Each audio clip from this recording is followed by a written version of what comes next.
Perang proksi ini sangat mengerikan. Jika ini adalah perang Amerika, maka orang Amerika yang harus berperang. Jika tidak layak bagi orang Amerika untuk berperang, maka tidak layak untuk dilakukan. Jadi sebagai orang Amerika dan aktivis anti-perang yang sudah lama, ketika saya mendengar orang Amerika mengatakan, ini luar biasa, kita bisa membuat semua orang Ukraina mati untuk kita, dan kita tidak perlu mengirim orang Amerika untuk mati di sana. Namai Stefanikari sikap etnis dan rasial yang muncul Perang Dunia Kedua, itu mai terima.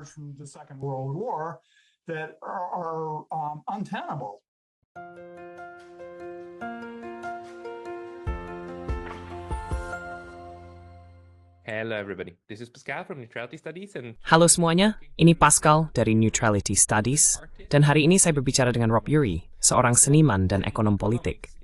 Bukunya, Zen Economics, diterbitkan oleh Counterpunch Books, dan dia secara rutin menerbitkan tulisan di majalah online Counterpunch, serta di Substack miliknya. Rob menulis penilaian yang sangat baik tentang artikel New York Times yang baru-baru ini mengorbankan Ukraina dengan hagiografi para jenderal AS yang bijaksana dan kecamannya terhadap ketidakpatuhan Ukraina terhadap perintah dari Washington. Jadi saya pikir kita harus benar-benar membahas itu, karena ini adalah perubahan yang cukup signifikan dalam narasi, menurut saya. Rob, selamat datang. Rob, welcome. Thanks Pascal, is sangret and distraught. Rememalis stek mango. Thanks for taking the time. Sudah meluangkan waktu. Oh, maaf. Mungkin sebelum kita mulai, saya sangat penasaran dengan buku Anda, Zen Economics. Bisakah Anda ceritakan sedikit tentang bagaimana Anda menggabungkan Zen dan ekonomi? Zen and economics together. Sure, I'd be glad to. Tentu, saya akan senang melakukannya.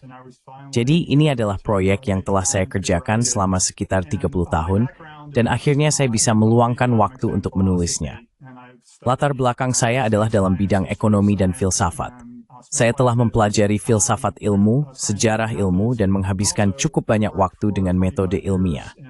Saya juga bekerja selama 25 tahun di bidang keuangan, dan berkarir sebagai quant yang merupakan seperangkat keterampilan, bukan pekerjaan tertentu, dan diterapkan pada berbagai pekerjaan. Saya memiliki wawasan tentang bagaimana statistik bekerja dan penerapan praktis statistik, yang sangat berbeda dari cara statistik biasanya jelaskan. Apa yang saya lakukan adalah mengambil filsafat kontinental, benar-benar dari akhir abad ke-19 dan awal abad ke-20, dan menerapkannya pada ekonomi barat yang saya pelajari. Saya menggunakannya untuk membongkar premis ekonomi barat, in British policy, dan sejumlah filsuf ekonomi itu.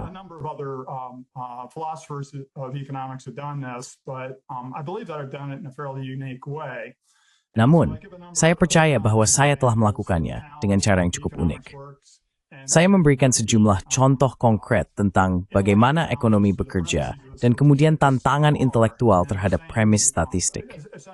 Pada dasarnya, ada proses regresi tak terbatas di balik semua statistik, seperti halnya dalam matematika, di mana Anda tidak memiliki fondasi konkret untuk premisnya. Mereka dapat bergerak, dan mereka benar-benar bergantung pada kepentingan orang-orang yang dibawa ke statistik. Ini adalah cara panjang untuk mengatakan bahwa ada premis filosofis yang mendalam tertanam dalam cara kita memahami dunia di Barat, terutama di Amerika Serikat. Dan begitu ini dibongkar, orang-orang dapat melihat dunia dengan cara yang berbeda, dan cara dunia dijelaskan dengan cara yang berbeda dari yang mereka lihat sebelumnya.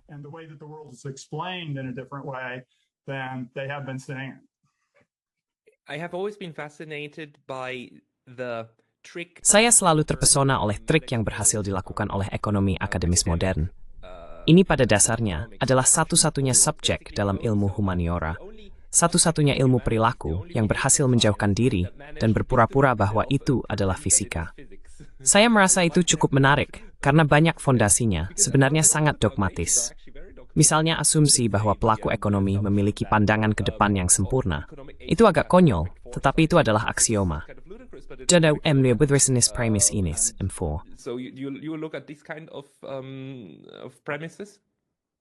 Absolutely. And the axiomatic nature. Tentu saja, dan sifat aksiomatis dari ekonomi akademis modern benar-benar merupakan bagian besar dari masalahnya. Ketika saya di sekolah pasca sarjana, saya diberitahu bahwa ada hal-hal yang disebut fakta bergaya, yang hanya merupakan kesepakatan. Ada kesepakatan tersirat di antara para ekonom untuk tidak terlalu banyak bertanya tentang kumpulan fakta ini yang mereka gunakan.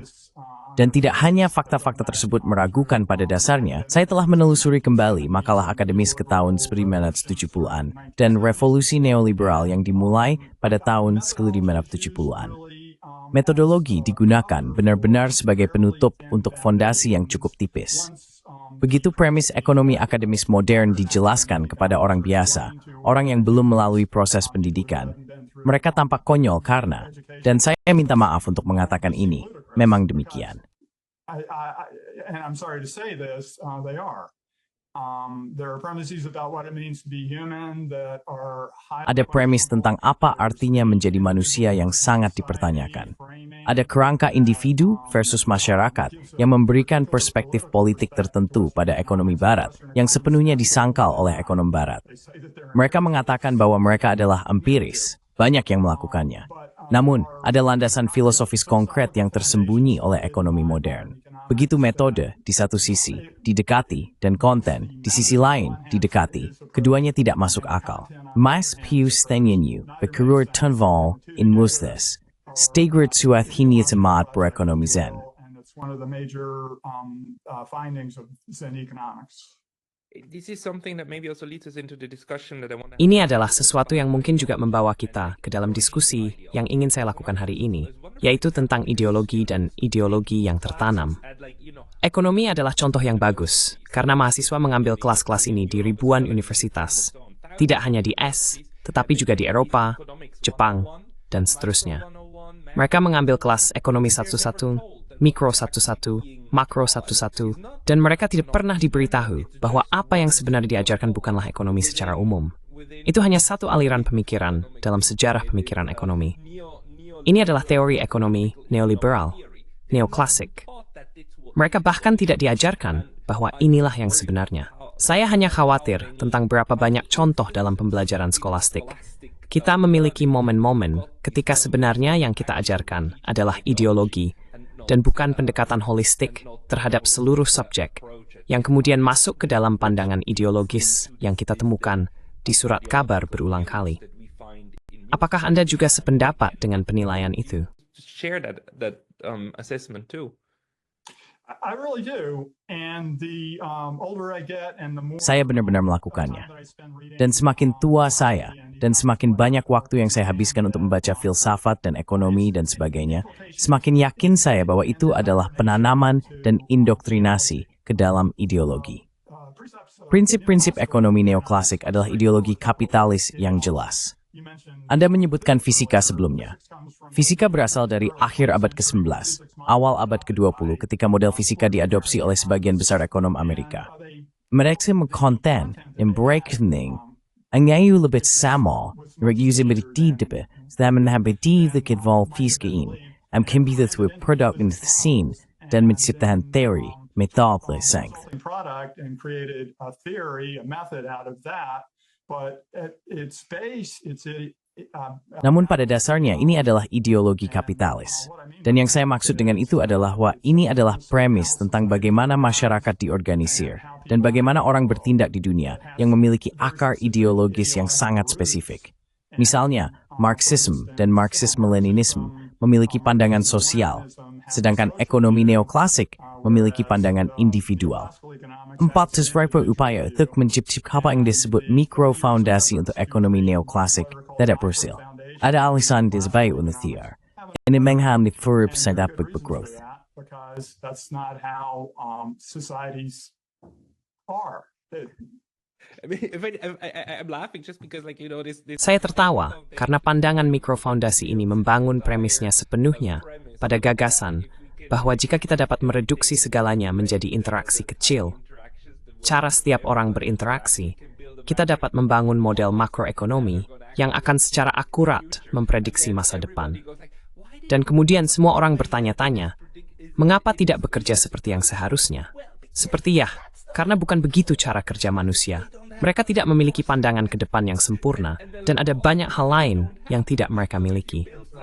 Jadi jika Anda membangun sesuatu di atas fondasi semacam itu, aneh saja kita melakukannya. Dan ini masih diterima sebagai dogma hari ini, saya akan katakan, di sebagian besar kelas ekonomi di Barat. Econ classes in the West. Absolutely. It is. And, Tentu saja, memang begitu. Dan ini benar-benar menghambat kemampuan Barat untuk maju, karena orang-orang yang memberi nasihat kepada mereka yang berkuasa dididik di sekolah-sekolah elit. Saya telah bertemu sejumlah ekonom dari sekolah-sekolah elit ini. Saya bersekolah di sekolah negeri untuk gelar pasca sarjana saya di bidang ekonomi, tapi saya telah bertemu banyak orang dari sekolah-sekolah elit, dan mereka kebanyakan adalah ideolog. Itu adalah generalisasi. Jika Anda melihat sesuatu seperti Departemen Ekonomi Harvard, itu adalah departemen yang besar. Saya percaya mereka memiliki ratusan orang yang bekerja di sana. Jadi Anda memiliki banyak pandangan berbeda tentang dunia. Tetapi orang-orang yang menjalankan Departemen Ekonomi Ivy League adalah neoklasik dan seringkali neoliberal. Mereka memiliki fokus yang sangat sempit, dan mereka benar-benar tidak terlalu tertarik untuk mengajukan pertanyaan, karena mereka bisa memberi nasihat kepada pemimpin politik tanpa pertanyaan. Jika mereka mengajukan pertanyaan, maka mereka cukup terasing dari profesi ekonomi dan dari posisi memberi nasihat kepada pemimpin politik. Now these, we tend to discard the role. Sekarang kita cenderung mengabaikan peran ideologi, karena kita tentu saja selalu berasumsi bahwa kita sendiri bebas dari ideologi, bukan? Kita melihat dunia secara objektif seperti apa adanya. Dan sekarang yang kita temukan, terutama dalam publikasi besar seperti The New York Times dan Forbes, adalah banyak masalah politik. Maksud saya akan menyebut The Economist sebagai contoh tipikal dari salah satu outlet aliran pemikiran ideologi neoklasik yang kemudian membingkai dunia seperti itu. Tetapi, jika kita pergi ke The New York Times, ada pembingkaian yang konstan, pembingkaian ideologis yang diterapkan pada segala hal. Dan tugas analis, terutama jika Anda bekerja di profesi keuangan, adalah membongkar itu dan membedakan antara fakta dan fiksi, bukan? Dan bagaimana segala sesuatu ini benar-benar bekerja? Sekarang, menurut Anda, selain dari ekonomi, fiksi ideologis terbesar apa yang mewakilkan atau media aja? Discourse or media being fed with. That's a really interesting question. My take. Itu tanyun yang sangat menarik. Pandangan saya, dari memiliki pandangan praktis tentang pemerintahan dan bagaimana pemerintahan bekerja, adalah perang adalah area terbesar dari misinformasi, propaganda, dan disinformasi yang berasal dari sumber negara. Amerika keluar dari Perang Dunia Kedua dengan ketakutan bahwa depresi besar akan kembali dan memutuskan untuk menempatkan banyak program kerja yang dihasilkan dari kesepakatan baru ke dalam kompleks industri militer.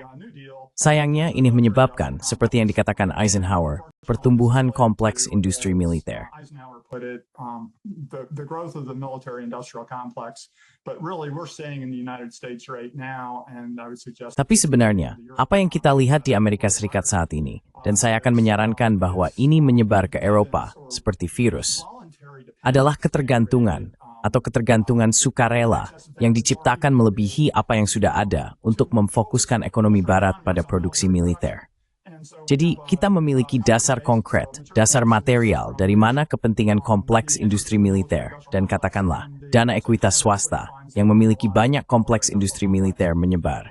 Saya cukup tua untuk menjadi anak yang sadar politik selama Perang Vietnam dan ingat The New York Times dari masa lalu, di mana jika The New York Times tidak mengatakannya, Anda benar-benar tidak bisa mengatakannya dengan keyakinan di depan umum. If the New York Times didn't say it, you really couldn't say it with conviction in public, and so it was a kind of public filter. Ya, jadi itu survei publik. Ibu Tin mereka kasta si Wix marah merkitswit Daniel and Borjuis begini pun dia. Yang saya merasa tradisi The Sing. Artikel yang Anda kutip dari Adam Enthus di The New York Times adalah salah satu dari 2 tulisan yang ia buat tentang perang Ukraina yang tampaknya dirancang khusus untuk memudahkan transisi bagi orang Amerika dari apa yang telah diberitahukan oleh pemerintahan Biden tentang perang yang tidak diprovokasi, yang sepenuhnya tidak dapat dijelaskan di luar seorang pemimpin Rusia yang gila, yang ingin menguasai dunia, yang mendukung narasi yang ada di Amerika Serikat. Into a narrative that's present in the United States, and a lot of people they react to it psychologically. Dan banyak orang bereaksi terhadapnya secara psikologis daripada intelektual.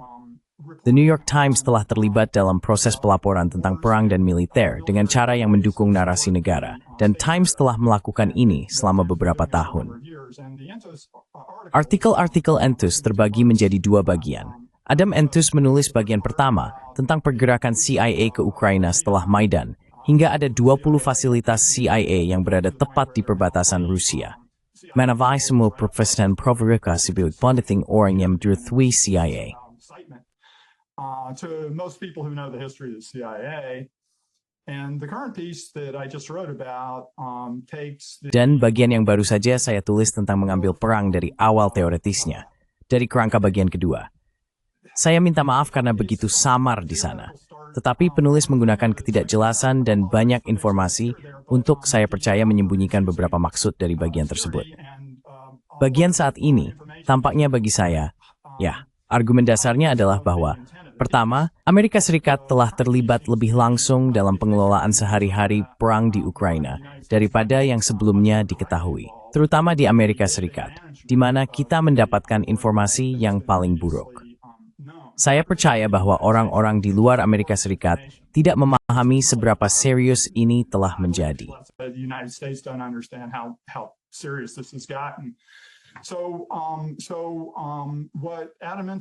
Jadi apa yang dilakukan Adam Enthus adalah dia berargumen bahwa militer AS jauh lebih terlibat dalam operasi sehari-hari perang dan mitra Eropa Amerika Serikat, sementara tidak membahas perluasan NATO, tanpa membahas kudeta 2013-2014, yang pada dasarnya memasang boneka AS di pemerintahan Ukraina. Dan tindak lanjut yang dilaporkan Adam Enthus dalam artikel pertamanya tentang CIA yang masuk pada 2016, saya akan berargumen bahwa CIA sudah ada di sana pada 2013-2014. Namun, dengan mengambil kerangka pikirannya, CIA masuk pada 2016 untuk menciptakan militer Ukraina, yang sebenarnya tidak benar-benar ada. Dan pengisian kembali cerita itu yang dapat saya ungkapkan adalah bahwa itu adalah koordinasi antara MI6 dan CIA dengan fasis Ukraina yang kembali ke akhir Perang Dunia Kedua.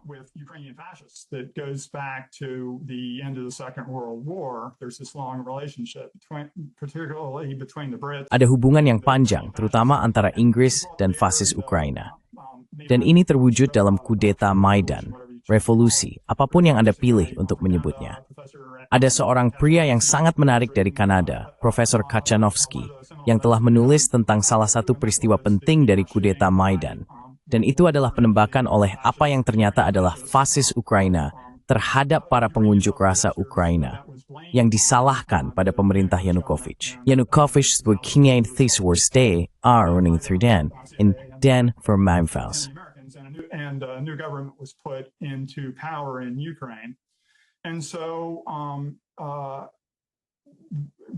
part of Adam Enthus's project is... Bagian dari proyek Adam Enthus adalah menempatkan Amerika Serikat dalam posisi pengambilan keputusan di dan sekitar Ukraina, di Wiesbaden, Jerman, dan lokasi-lokasi Amerika lainnya di Eropa, tanpa harus membahas asal mula konflik tersebut. Jadi ini adalah pelaporan yang sangat lokal, dengan saya percaya tujuan yang lebih besar untuk memfasilitasi perpindahan orang Amerika dari apa yang diberitahukan kepada kita ke cerita yang akan muncul setelah perang berakhir, jika memang berakhir. Bagian yang saya anggap menarik dari tulisan Enthus adalah, pertama-tama, betapa rumitnya penulisannya. Tulisan-tulisan tersebut sangat besar dan sangat sulit untuk merangkai tesis sentral, karena penempatan detail-detailnya.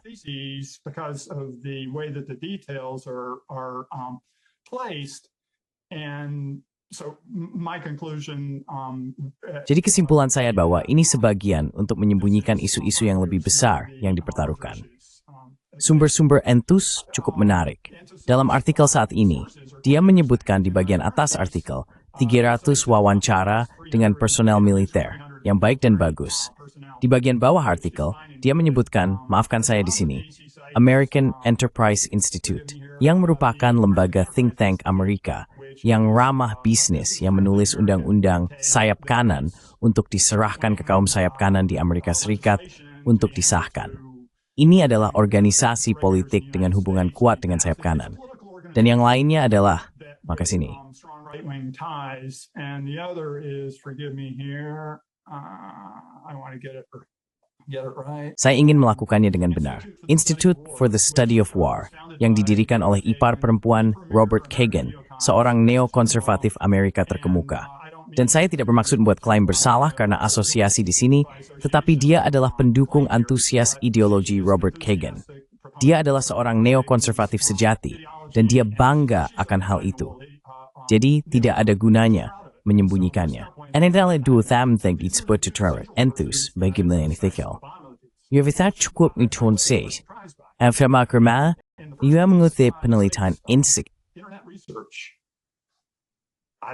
Internet research. Yeah, and as so often, there's also all of these unnamed. Ya, dan seperti sering terjadi, ada juga semua sumber dan pejabat yang tidak disebutkan namanya untuk melindungi identitas mereka kan?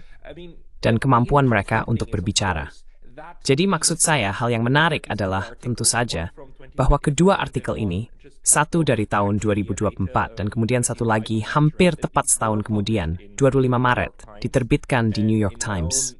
Dalam laporan saya sendiri tentang ini, saya menekankan bahwa New York Times tentu saja dianggap sebagai koran yang terpercaya. Dan artikel yang sangat besar ini sebenarnya mendekonstruksi beberapa narasi yang konstan. Misalnya, narasi bahwa Amerika Serikat tidak terlibat dalam perang. Kan? AS bukan bagian dari perang ini.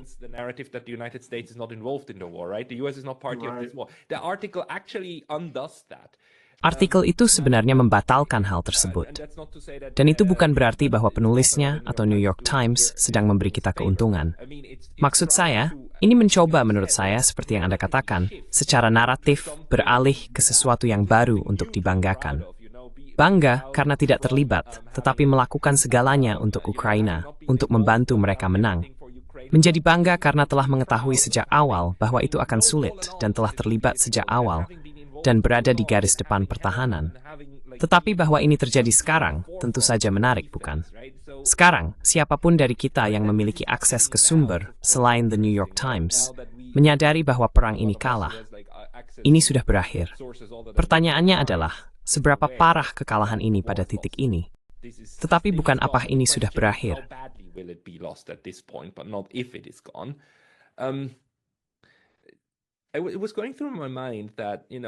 Saya berpikir bahwa Anda tahu, saya sering mengkritik New York Times, dan saya sangat marah dengan cara artikel ini memuliakan AS yang pada dasarnya mengendalikan segalanya.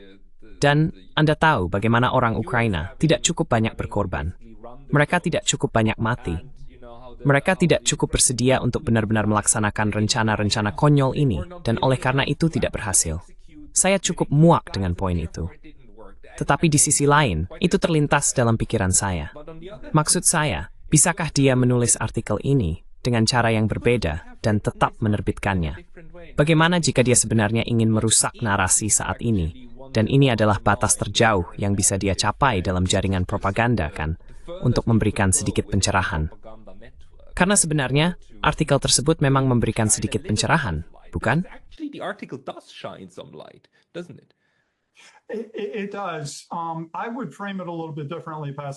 Memang benar. Saya akan menggambarkannya sedikit berbeda, Pascal, dari apa yang terjadi di AS dalam beberapa dekade terakhir. Dan itu adalah bahwa cara penyelesaian dari bencana kebijakan luar negeri yang secara teratur dialami AS biasanya melibatkan penjelasan ulang tentang apa yang sebenarnya terjadi, asal mula kengerian, dan kemudian apa yang terjadi setelahnya, yang membawanya ke arah yang mungkin diinginkan atau tidak diinginkan oleh Amerika Serikat. Jadi, apa yang saya lihat dari artikel tersebut, dan saya setuju dengan pendapat Anda, bahwa jika dia menulis artikel yang berbeda, artikel yang lebih mengungkap, kemungkinan besar New York Times tidak akan menerbitkannya. Saya pikir hampir pasti. Namun, menurut pandangan saya, Itu membuatnya menjadi alat dari sistem propaganda. Karena New York Times memegang tempat yang sangat istimewa dalam ekosistem propaganda AS. Dan sudah lama demikian. Propaganda ecosystem, and it has for a long time. And so, what I object to, related to your comments. Apa yang saya keberatan terkait dengan komentar Anda tentang artikel tersebut adalah bahwa Intus menggunakan narasi lokal ini. Jadi dia mewawancarai 300 orang militer. Ini meninggalkan dua masalah besar yang tidak dipertimbangkan bagi saya. Yang pertama adalah dengan mewawancarai orang daripada melaporkan fakta, dia tidak menetapkan atau mengaitkan fakta dengan apa yang dikatakan orang-orang. Ini adalah bagian dari tren di Amerika Serikat, di mana yang dilaporkan adalah apa yang dikatakan orang.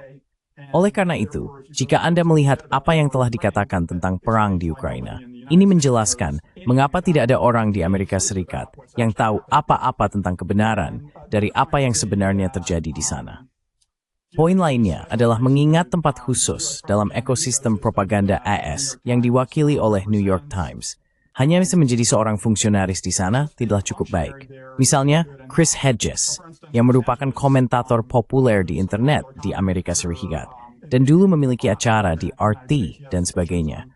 Memiliki tema konsernya itu. I forget where I was going with that. I mean, he constantly tries to recreate. Maksud saya, dia terus-menerus mencoba menceritakan apa yang terjadi di lapangan, bukan? Maksud saya, dia benar-benar pergi ke Irak dan sebagainya, dan dia menceritakan kisah tentang jenis-jenis hal yang terjadi di lapangan, lalu dia mewawancarai orang-orang tentang hal itu, dan dia memberikan keduanya. Tapi ya, seperti yang Anda katakan, hanya mewawancarai orang dan menceritakan kisah mereka tidak cukup adil untuk pelaporan. Justice to reporting. Right, and Benar, dan saya ingat kembali apa yang ingin saya katakan, yang sejalan dengan apa yang Anda katakan di sini, yaitu bahwa Chris mengundurkan diri dari The New York Times daripada mengikuti perintah mereka. Dia memahami perannya, dan dia tidak bisa melakukannya lagi. Saya pernah bertemu Chris, dan dia orang yang baik, sangat menarik, tetapi dia memang memiliki integritas. Dan inilah yang akan saya katakan tentang Intus. Pertama-tama, saya tidak memberikan niat-niat by Intus di sini. Ketika melihat sumber-sumbernya, IPA Robert Kagan dan American Enterprise Institute, saya setuju. Sebagai penulis independen, saya akan sangat memperhatikan sumber-sumber tersebut. I would greatly qualify those sources. And I frankly don't believe that they're. Dan saya sejujurnya tidak percaya bahwa mereka adalah sumber yang sangat kuat untuk artikel yang terlibat seperti artikel-artikel tentang perang Ukraina ini. Mereka bukan spesialis dalam kebijakan luar negeri. Mereka bukan spesialis dalam perang Ukraina. Dan mereka bukan jurnalis warga yang telah belajar cukup untuk mengatakan sesuatu yang menarik dan masuk akal tentang perang tersebut. Jadi, saya bersimpati dengan Intus dan The New York Times. Namun, mereka perlu dimintai pertanggungjawaban atas peran mereka dalam sistem propaganda ini. Amerika Serikat saat ini terlibat dalam pembantaian yang mengerikan di Ukraina. Ini harus diakhiri. Ini adalah keharusan moral. Saya minta maaf telah menyampaikan pendapat di sini, tetapi ini adalah keharusan moral. Expressing opinion here, but it's a moral imperative. The war never should have started, and it needs to be ended. Perang seharusnya tidak pernah dimulai dan perlu diakhiri. Ini bisa diakhiri dengan cukup cepat, tetapi narasi di Amerika Serikat, sebagian berkat The New York Times, begitu rumit sehingga kita tidak bisa menyelesaikannya. Pemerintahan Trump tampaknya tidak tahu apapun yang benar tentang perang tersebut. Semoga mereka bisa melewati diri mereka sendiri untuk menyelesaikannya, karena ini bisa diselesaikan dengan cukup cepat. Saya melihat artikel The New York Times sekali lagi memfasilitasi pergerakan politik dari narasi bahwa perang itu tidak diprovokasi dan bahwa Rusia adalah imperialis yang tidak bertobat, yang berniat menyerang Eropa, ke fakta-fakta perang yang mencakup 30 tahun, perluasan NATO, dan partisipasi aktif AS dalam revolusi Maidan, jika Anda ingin menyebutnya demikian. revolution, if you care to call it that. I would call it a coup, given the acts of the national. Saya akan menyebutnya kudeta, mengingat tindakan National Endowment for Democracy, yang merupakan perpanjangan tangan CIA di Ukraina. Jadi saya melihat kedua bagian ini sebagai upaya untuk menyusun narasi pasca perang dengan cara yang mengakui jumlah minimum yang dapat diakui agar laporan tersebut dapat dipercaya, sambil menyembunyikan penyebab jangka panjang dan konsekuensi besar dari perang di balik apa yang tampaknya, terutama dari bagian terbaru. Penulisan sejarah tingkat kelas 11. Ini sangat sesuai dengan apa yang saya baca di sekolah menengah. Pelaporan sejarah berkualitas rendah yang melaporkan apa yang dikatakan jenderal ini versus apa yang dikatakan jenderal itu. Dari pai, menguji apakah sesuai dengan apa yang sebenarnya terjadi. The test of do they correspond with what actually happened. I agree with you on when I said like maybe. Saya setuju dengan Anda. Dan ketika saya mengatakan mungkin entitas memiliki tujuan yang lebih subversif, saya tidak berpikir itu yang terjadi. Itu hanya terlintas dalam pikiran saya. Seperti, apa tingkat yang dapat diucapkan? Atau apa yang berada di luar narasi? Koridor di mana entitas seperti The New York Times dan surat kabar propaganda lainnya beroperasi, bukan? Apa yang dapat diucapkan? Dan juga Anda tahu apa yang akan disetujui oleh editor dan apa yang akan mereka katakan seperti tidak. Ini tidak dapat diterbitkan karena itu harus terjadi, bukan? Atau penulisan ulang. Penulisan besar harus terjadi dalam artikel semacam itu. Karena editor akan pikir seperti tidak, itu terlalu jauh. Kami tidak ingin membuat siapapun tersinggung. Kami tidak ingin kehilangan sumber manapun.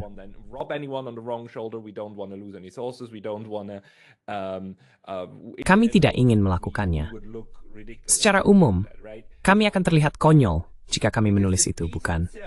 Jadi karena artikel itu sendiri menunjukkan kepada saya sejauh mana Amerika Serikat mengendalikan situasi, tidak hanya sejak 2022, tetapi jauh sebelumnya. Dan Anda tahu, secara militer, seberapa jauh hal itu berjalan. Saya sebenarnya tidak. Saya punya firasat tentang itu. Tetapi saya tidak pernah memiliki semacam, Anda tahu, sesuatu yang bisa saya tunjukkan dan katakan kepada siapapun yang mengatakan kepada saya. Tapi Anda tahu, Pascal, itu hanya Rusia dan bukan Amerika. Anda tahu. Dan itu adalah Rusia dan Ukraina yang bertempur, bukan? Amerika tidak terlibat. Dan sekarang kami memiliki artikel ini, dan kami dapat menunjukkan seperti, tidak, keputusan dan target ini dipilih di Wiesbaden, di Jerman, oleh staf umum AS, bukan?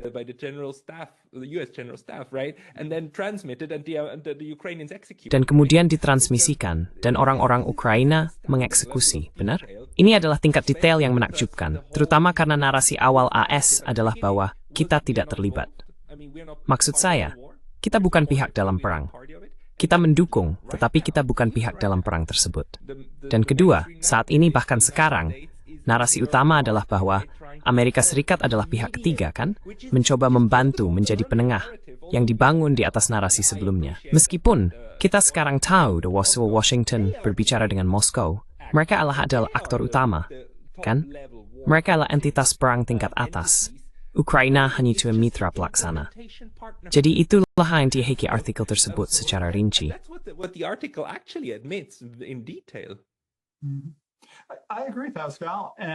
Saya setuju dengan itu, Val. Saya percaya bahwa kedua bagian tersebut sangat mengungkap. Itu adalah informasi yang baik untuk dimasukkan ke ranah publik bahwa CIA bergerak pada tahun 2016 dan mengorganisir fasis Ukraina menjadi tentara Ukraina. Dan sementara itu membangun 20 fasilitas tepat di perbatasan Rusia untuk menyerang Rusia. Karena ini adalah provokasi yang jelas.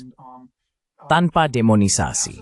Demonisasi perang dingin terhadap Uni Soviet yang saya alami, meskipun demonisasi MLC baru-baru ini terhadap Rusia dan Vladimir Putin.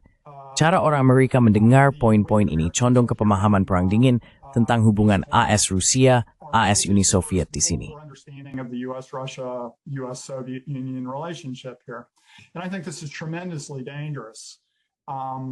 Dan saya pikir ini sangat berbahaya. Teman-teman saya, Demokrat Amerika, mereka tidak tahu fakta sebenarnya tentang perang di Ukraina. Mereka tidak tertarik pada fakta sebenarnya. Dan saya tidak bermaksud bahwa fakta saya adalah fakta sebenarnya. Maksud saya, di ranah publik, ada serangkaian fakta tentang perluasan NATO Universitas George Washington. Apa yang didengar Gorbachev, arsip, ada sumber yang baik bagi orang-orang yang peduli untuk mendidik diri mereka sendiri. Dan orang Amerika saat ini sangat terpropaganda. Ini benar-benar menukut Pascal. Saya dari Amerika. Saya telah tinggal di sini sepanjang hidup saya. Dan jumlah disinformasi dan misinformasi yang telah disebar ke orang yang jika mengkutubarikan. Really colors the way that Entus's pieces would be read. And so if you and I read them with the background. Jadi jika Anda dan saya membacanya dengan latar belakang bahwa saya telah mempertimbangkan perluasan NATO, saya telah memperhatikan dengan seksama perkembangan perang dan sebagainya. Itu bukan yang dilakukan orang Amerika. Jadi cara saya membaca bagian-bagian ini diisi dengan informasi tentang bagaimana perang dimulai dan bagaimana perang itu dijalankan. Dan pembaca New York Times biasa tidak akan membacanya seperti itu. Dan lidis stomi mengatakannya cuma orang thing. Ini adalah klaus saya, tema menspia, dan sebagainya. Tetapi mikir perang tegilin, dan mana mereka mewan setegir tum istel perdin. They color everything in Cold War terms. And so my take is that yes, these. Jadi, menurut saya ya, artikel-artikel ini mengakui fakta dasar bagi mungkin Anda dan saya yang perlu melihat ini secara terbuka. Tetapi mereka tidak mengganggu psikologi yang telah diciptakan di Amerika Serikat yang mendukung perang-perang ini hampir tanpa keraguan. Arus sedang berbalik perlahan. Jadi saya tidak mengatakan artikel-artikel ini tidak memiliki nilai, dan saya memberi mereka kredit dalam hal itu. Masalah yang saya miliki adalah dengan seberapa banyak disinformasi yang telah diberikan kepada rakyat Amerika sejauh ini, sehingga filternya akan menjadi, ya ini adalah sejarah militer yang menarik. Mari kita lanjutkan perang ini. Dan karena ini bukan anti-perang, ini sangat pro-perang, ini pro-perang. It's very pro-war. It's pro-war. It's very much, you know, also. Ini sangat, Anda tahu, juga heroik dan patriotik. Dan jika saja lebih banyak dukungan telah diberikan, dan jika saja hal-hal telah dieksekusi dengan benar, ini sangat mendukung perang, bukan? Dan ini menggambarkan gambaran indah tentang para jenderal, bukan? Yang dengan sepenuh hati mencoba membantu jika saja orang-orang Ukraina melakukannya dengan benar. If just the Ukrainians had done it right. Ah, damn it. That's a good synopsis. And Jadi itu adalah sinopsis yang bagus. Dan pertanyaannya kembali adalah, maksud saya, di mana posisi Ukraina dan Rusia sekarang? Karena perkiraan yang saya dengar adalah antara 1 juta hingga 1,5 juta orang Ukraina yang telah dibantai sejauh ini. Dan Rusia telah mengorbankan darah dan harta dalam perang yang sebenarnya bisa dicegah sebelum dimulai. Kesepakatan Minsk bisa saja dipatuhi. Perjanjian Istanbul bisa saja tidak dihentikan. Ada begitu banyak momen di sepanjang jalan ketika ini bisa saja berjalan ke arah yang berbeda. Dan akan ada 1 juta orang Ukraina yang masih hidup jika perang ini dihentikan oleh Perjanjian Istanbul. And so it's true. This makes me sad because, like I said, Ini membuat saya sedih karena, seperti yang saya katakan, saya orang Amerika. Saya lahir di Amerika. Tapi ini adalah perilaku yang tidak bisa dimaafkan. Ini harus diakhiri. Amerika Serikat harus mengakhiri perang ini. Dan saya percaya bahwa jika ada pengungkapan yang lebih kuat tentang apa yang terjadi di sini, yang mencakup perluasan NATO dan setidaknya pertanyaan seputar kudeta, siapa yang ada di sana dan siapa yang tidak. Jeff Sachs, dia berbicara dengan orang-orang yang ada di sana sebagai bagian dari National Endowment for Democracy. Dia bersumpah bahwa itu adalah kudeta. Saya setuju dengan itu. Panggilan telepon yang disadap dari Victoria Nuland menunjukkan Amerika Serikat menempatkan pemerintahan kudeta di Ukraina. Dan ada semua informasi ini. And so there's all this information. There are these different paths that these Ada berbagai jalur yang termasuk dalam konflik ini, seperti yang terjadi di Israel dan perang Amerika di sini, tentu saja. Dan saya merasa sedih bahwa kita tidak bisa mencapai momen kebenaran dan rekonsiliasi untuk menyadari apa yang telah dilakukan Amerika dan mengarahkan Amerika Serikat ke arah yang berbeda. United States in a different direction. Yang benar-benar menyedihkan tentang ini adalah bahwa kepemimpinan Amerika Serikat mengandalkan produksi militer sebagai mesin ekonomi Amerika Serikat ke depan, by dengan I. Jadi, ada beberapa topan yang sangat lemah di sini untuk sebuah kekaisaran yang sedang menurun. Kepanikan mulai muncul, dan tulisan Intus tampaknya hanya omongan ringan, masalah untuk mengakui kebenaran parsial tanpa cakupan itu dan perlu dihentikan. No, I completely agree. And Saya sepenuhnya setuju. Dan bagi saya, Anda tahu, selama Perang Dingin dan awal tahun 90-an, untuk mendekonstruksi proses politik di Uni Soviet dan memahami bagaimana pengambilan keputusan terjadi yang harus dilakukan orang, karena arsip tidak terbuka, adalah mempelajari propaganda, bukan, bahwa rezim, Pravda, dan sebagainya dipublikasikan. Dan Anda melakukannya dengan mengetahui bahwa media ini melakukan propaganda dengan persetujuan dari atas, dan mereka mengatakan hal-hal yang bisa dikatakan dan sebagainya. Kemudian Anda mencoba untuk berpikir mundur, bukan? Dan dalam arti tertentu, kita berada pada titik ini sekarang, di Barat, bukan? Kita harus berpikir mundur untuk memahami di mana proses politik sebenarnya diperhitungkan. Anda tahu, hal-hal lain yang bisa diketahui oleh, Anda tahu, wartawan di lapangan yang benar-benar memposting sesuatu di Telegram dan sebagainya dan mendengarkan pihak lain, bukan? Tasugi semua bersama. NU kan kelimit is something penting. Juno, darhatha.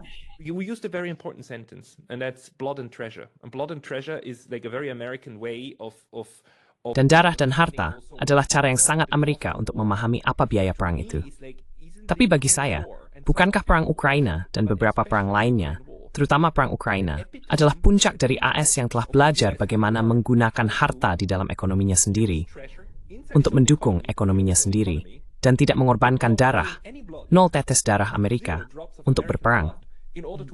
Maksud saya, dalam hal rasional militer, ini sebenarnya dilakukan dengan cara yang sangat jahat, sangat cerdas bahwa Anda melakukannya. Dan ini masih disamarkan saat ini dengan kerangka pemahaman tentang apa sebenarnya.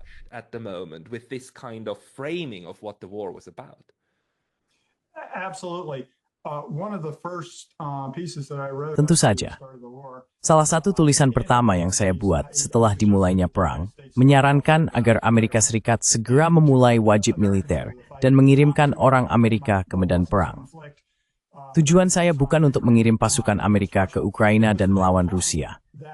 Tujuan saya adalah untuk menunjukkan bahwa perang proksi ini sangat mengerikan. Dan jika ini adalah perang Amerika, maka orang Amerika perlu berperang. Jika tidak layak bagi orang Amerika untuk berperang, maka tidak layak untuk dilakukan. Sebagai orang Amerika dan aktivis anti-perang yang sudah lama, ketika saya mendengar orang Amerika mengatakan, ini luar biasa, kita bisa membuat semua orang Ukraina mati untuk kita, dan kita tidak perlu mengirim orang Amerika untuk mati di sana. Itu mengingatkan saya pada sikap etnis dan rasial yang muncul dari Perang Dunia Kedua, yang tidak dapat diterima. That are untenable. Gagasan bahwa, menurut pandangan saya, nyawa seorang Ukraina sama berharganya dengan nyawa seorang Amerika, sama berharganya dengan nyawa seorang Tiongkok, sama berharganya dengan nyawa seorang Rusia. Saya memiliki pandangan universal tentang hal ini, tetapi ini bukan cara Amerika. Dan mendengar para politisi Amerika membanggakan bagaimana kita mendapatkan kesepakatan hebat dari kematian sejuta orang, saya sungguh tidak mengerti dari mana psikologi pandangan dunia itu berasal. Namun, hal ini lazim di Amerika Serikat. Dan saya percaya bahwa penting bagi orang-orang di luar Amerika Serikat untuk memahami seberapa jauh AS telah terjerumus ke dalam lubang kelinci ini dengan perang-perang ini, dan dengan upaya untuk melegitimasinya, yang membuat Amerika Serikat menjadi paria di kancah internasional.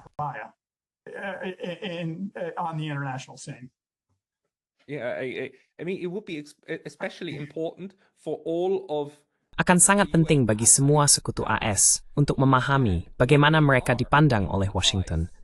Mereka adalah alat yang bisa dibuang, bukan? Dan mereka tidak akan dibela. Mereka akan digunakan untuk berperang dalam perang Washington, dan mereka akan dikuras habis. Jadi ini adalah pelajaran penting bagi saya, yang bukan berarti Anda harus berbalik melawan mereka dan melawan Amerika Serikat. Sama sekali tidak. Ini hanya seperti, jangan menjadi alat, bukan. Anda akan menderita seperti orang Ukraina. Dan omong-omong, saya memiliki pembicaraan lain dengan sejarawan hebat David Gibbs. Dia mengatakan seperti, Anda tahu, cetak biru untuk Ukraina adalah Afghanistan di tahun 80-an, bukan? Invasi Soviet yang diprovokasi ke Afghanistan. Maksud saya dari situlah banyak hal ini berasal. Dan taktiknya berasal. Dan perang proksi ini paling merugikan sebenarnya bagi proksi yang disalahgunakan. There, in Drisur Road, bagaimana harmas dan trug ke arus utama. Adiga starand wangga suku swi adjusit smoning boja. This is being an ally is very, very dangerous actually. As Henry Kissinger said in a now known quote, Seperti yang dikatakan Henry Kissinger dalam kutipan yang kini terkenal, menjadi musuh Amerika berbahaya, tetapi menjadi teman Amerika adalah fatal. Dan dia tahu, dia adalah bagian dari proses yang membuatnya fatal. Salah satu tantangan nyata bagi saya adalah pandangan dari dalam dan luar AS. Karena saya berada di dalam AS, saya mendengar propaganda, dan saya berbicara dengan orang-orang untuk mendapatkan gambaran tentang apa yang mereka ketahui dan tidak ketahui tentang perang dan sebagainya. Kemudian saya melihat apa yang terjadi di Jerman dan Prancis, Eropa pada dasarnya, yang tampaknya cukup katastrofik. Saya melakukan wawancara di awal perang, di mana saya memprediksi ini di Amerika Serikat. Jadi ini bukan hanya tentang Ukraina. Saya percaya bahwa Prancis dan Jerman benar-benar telah dijebak dengan politik tidak menginting pun yang memfasilitasi dijebaknya mereka. Terdapat krisis internasional.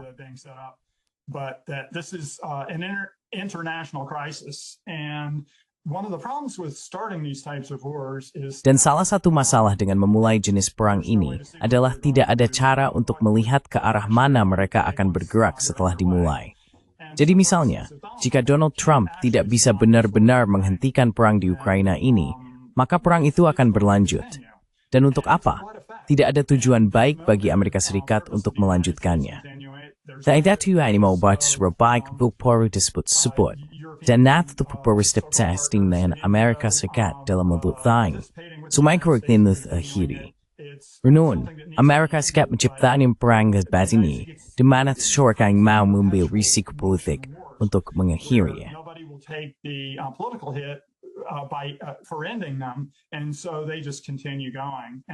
Jadi mereka terus melanjutkan. Dan saya menyaksikan ini dari Richard Nixon dengan perang Vietnam hingga hari ini, di mana dengan sistem politik yang lebih sederhana dan pandangan dunia yang lebih sederhana, Anda hanya berbicara dengan kekuatan yang bersaing, seperti yang dilakukan Vladimir Putin dengan cukup baik dan menyelesaikannya. Dan ini akan menyakitkan bagi semua orang, tetapi kepemimpinan politik Amerika tidak suka rasa sakit. Dan mereka tidak ingin mengambil risiko untuk menghentikan mengakhiri perang ini. Karena kemudian, dan ini juga terkait dengan bagian entus, gambar-gambar mulai membanjiri tentang betapa hancurnya Ukraina.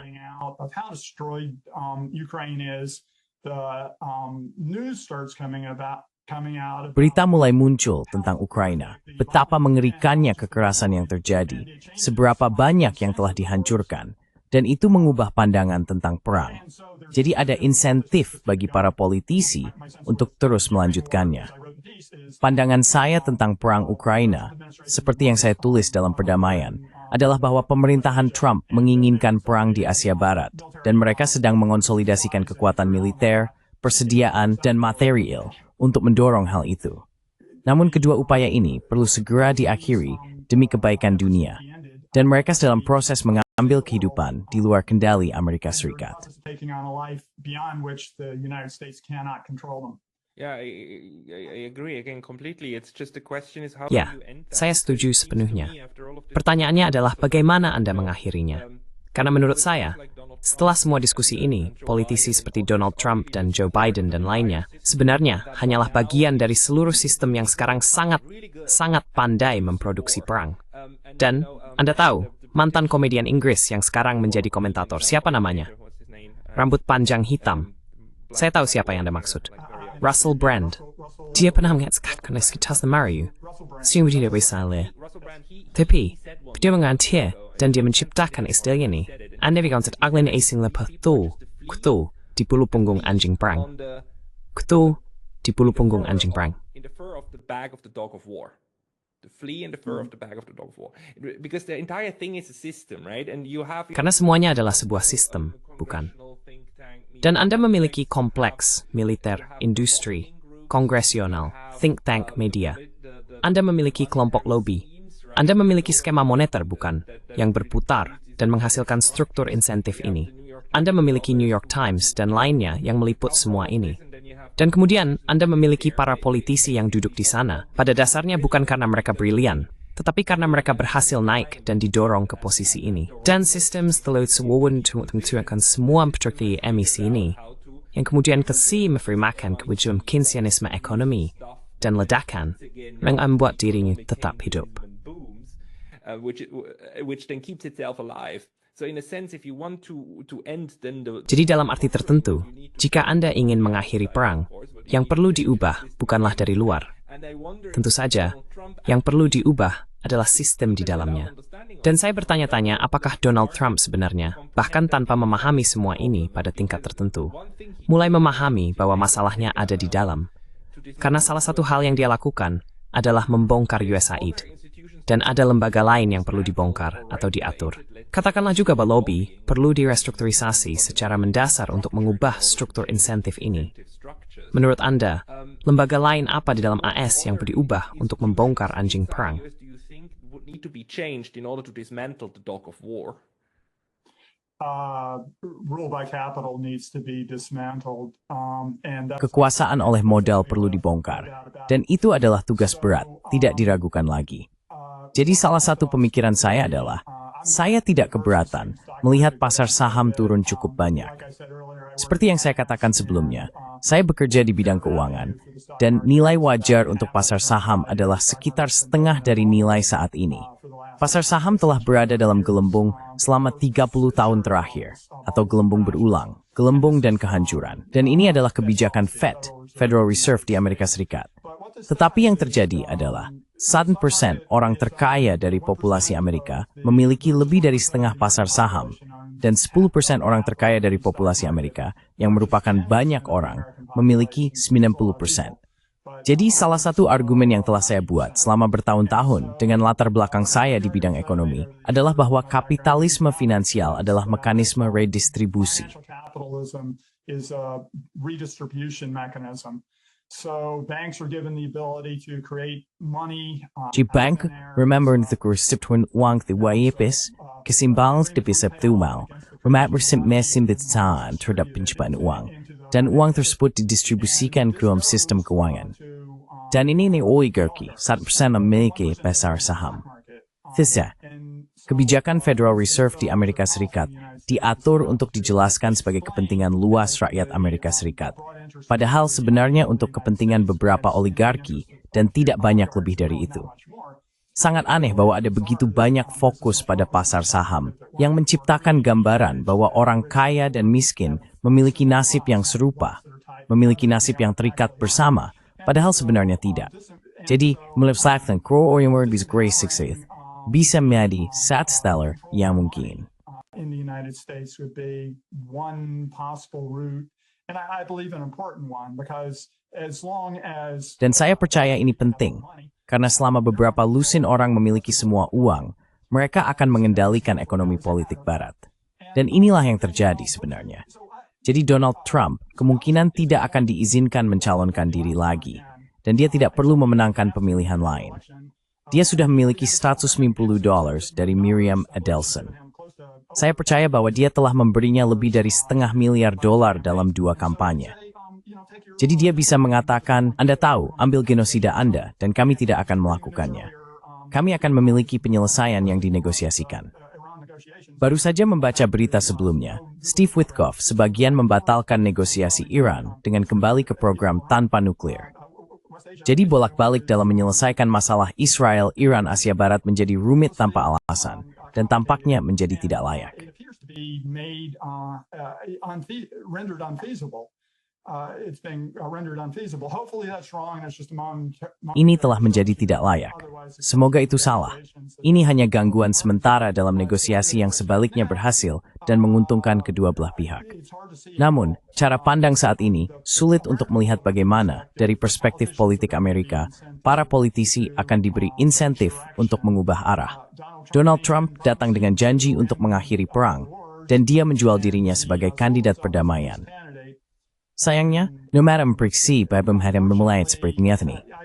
Begitu deh thmoth, kum strength quietup, this sritinis. Once he got into office, the complications would be brought and handed to him. One such complication that I mentioned earlier, Pascal. Salah satu komplikasi yang saya sebutkan sebelumnya, Pascal, karena saya pikir ini sangat penting, adalah bahwa Amerika Serikat setelah mengalami deindustrialisasi melalui NAFTA pada tahun 1970-an dan kemudian mengalami deindustrialisasi lebih lanjut ketika China diterima di Organisasi Perdagangan Dunia pada tahun 2000, memiliki kecerdasan buatan sebagai mesin ekonomi. Amerika Serikat memiliki industri teknologi yang benar-benar tragis, yang telah mendedikasikan usahanya untuk mengawasi rakyat Amerika Serikat dan dunia untuk tujuan politik, atau setidaknya menyediakan teknologi pengawasan mereka kepada orang-orang dengan tujuan politik. Dan jadi pembongkaran dari Amerika Serikat di dalam Amerika Serikat sendiri benar-benar rumit, seperti yang Anda katakan sebelumnya. Inside the United States is really complicated, as you said earlier, but I think somehow redistributing. Namun, saya pikir dengan cara mendistribusikan ulang, mengarahkan kembali ekonomi, sehingga kekuasaan dialihkan dari beberapa oligarki ke rakyat, akan menghilangkan insentif yang saat ini dimiliki politisi Amerika untuk melancarkan perang ini. Jika oligarki kehilangan kekuasaan, maka Miriam Adelson tidak akan memberikan Donald Trump 190 juta atau 600 juta. Oligarki lainnya di kampanye ini, dan kemudian para politisi tidak akan begitu tertarik dengan apa yang mereka katakan. Jadi saya akan menyarankan dasar material untuk memikirkan kembali ekonomi politik Barat. Dan saran saya yang lain adalah untuk membentuk bukan pemerintahan tandingan yang sedang menunggu, tetapi sekelompok politisi anti-perang. Perspektif saya adalah dari kiri, Marxis-Leninis, tetapi harus menjadi koalisi yang sangat luas, tidak ada dogmatisme di sini. And if that tapshit Amberbing Stilling, then Savit is stepped up menu, the theory and growth. Have them familiar with the subject matter. I think Jill Stein, the Green Party candidate, would be. Saya pikir Jill Stein, kandidat Partai Hijau, akan menjadi orang yang luar biasa untuk ini.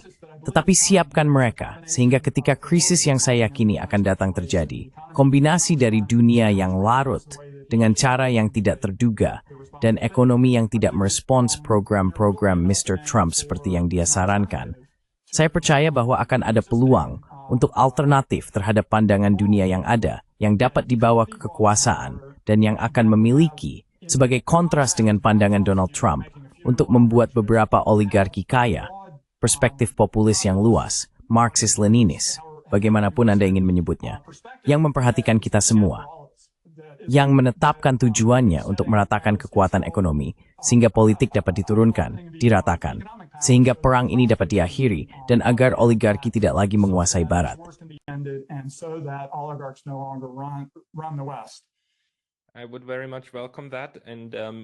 Saya sangat menyambut hal itu, dan kami akan terus memikirkannya dan mengamatinya. Karena saya memang berpikir bahwa sistem AS saat ini berada di titik perubahan. Saya berharap ini bukan perang saudara. Ada beberapa komentator, terutama dari pihak konservatif, yang memprediksi perang saudara. Saya berharap bukan itu, karena tentu saja itu sangat mengerikan. Namun, beberapa bentuk perubahan sistemik mungkin sudah di depan mata. Rob, bagi orang-orang Herald menginginkan ikan Anda, mereka harus mengunjungi Counterpunch dan Substack Anda. And before we miss the beat come, di mana hand guys more stack Anu. To your Substack, any other place where people should find you? I occasionally write for Saya sesekali menulis untuk Naked Capitalism, yang merupakan situs web ekonomi dan politik. Saya akan bekerja untuk mendistribusikan tulisan saya lebih luas. Di situs Counterpunch, saya memiliki sekitar 260 artikel yang telah saya tulis selama bertahun-tahun yang telah diterbitkan di sana. Bagi mereka yang tertarik dengan perkembangan pemikiran politik Barat selama sekitar 15 tahun terakhir, itu adalah sumber yang baik. You may trace and constant Substacks. Nitsim pesuaket. Itu rarobi.substack.com. At substack.com. Everybody, you'll find Smaafring, and gugurkan enam tool, titawthan di deskripsi tu me. Rob Yuri. Terima kasih banyak atas waktu ini. very much for your time today. Times that this Pascal.